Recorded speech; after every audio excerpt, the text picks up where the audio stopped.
പക്ഷേ സമൂഹത്തിൽ 30% ജനങ്ങൾ ഓൾറെഡി ഫാറ്റി ലിവറിന് അഫക്റ്റഡ് ആണ്.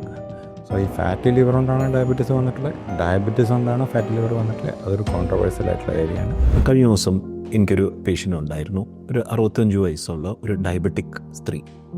അപ്പം നോക്കി വന്നപ്പോൾ ഇവർക്ക് ഒരു advance stage of liver disease and അതുമാത്രമല്ല ലിവർ ക്യാൻസർ, ഹെപ്പാറ്റോസെല്ലുലാർ കാർസിനോമ വരെ ആയേക്കണം. അപ്പം നോക്കുമ്പോൾ ഇവരൊരു തുള്ളി ആൽക്കഹോൾ കഴിച്ചിട്ടില്ല. അപ്പോൾ ഏക ഒരു ഇതെന്ന് പറയുന്നത് അവർ ഹൈലി ഡയബറ്റിക് ആയിരുന്നു, കുറച്ച് വണ്ണമുള്ള ഒരു സ്ത്രീ ആയിരുന്നു.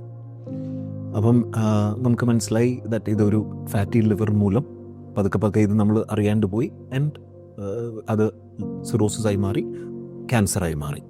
അപ്പോൾ ഇതിപ്പം നമ്മൾ ഈ ഒരു കാലഘട്ടത്തിൽ കൂടുതൽ കണ്ടുവന്ന ഒരു അവസ്ഥയാണ് ഈ ഫാറ്റി ലിവർ പ്രോഗ്രസിങ്. അപ്പോൾ ഒരു ഗ്യാസ്ട്രോഎൻട്രോളജിസ്റ്റ് പോയിന്റ് ഓഫ് വ്യൂ നിന്ന് ഡോക്ടർ ഷെല്ലിക്ക് ഈ ഫാറ്റി ലിവറിന് ഞങ്ങൾക്കൊന്ന് വിവരിച്ച് തരാമോ? പണ്ട് ഫാറ്റി ലിവറിൻ്റെ ഒരു മാത്രമായിട്ടൊരു അസുഖമായിരുന്നു. പിന്നെ നമ്മൾ കാലഘട്ടമാണ് ചെല്ലുന്നതിനനുസരിച്ച് ജീവിതദൈർഘ്യം കൂടുന്നതിനനുസരിച്ച് ഫാറ്റി ലിവറിനോട് അസോസിയേറ്റഡ് ആയിട്ട് പല ഡിസീസ് ഇൻക്ലൂഡിങ് ഡയബറ്റീസ് ഉണ്ട്, അതൊക്കെ നമ്മൾ ലിങ്ക് ചെയ്തു.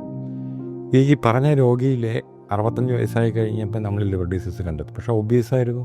Obesity is most of the time is associated with the liver disease.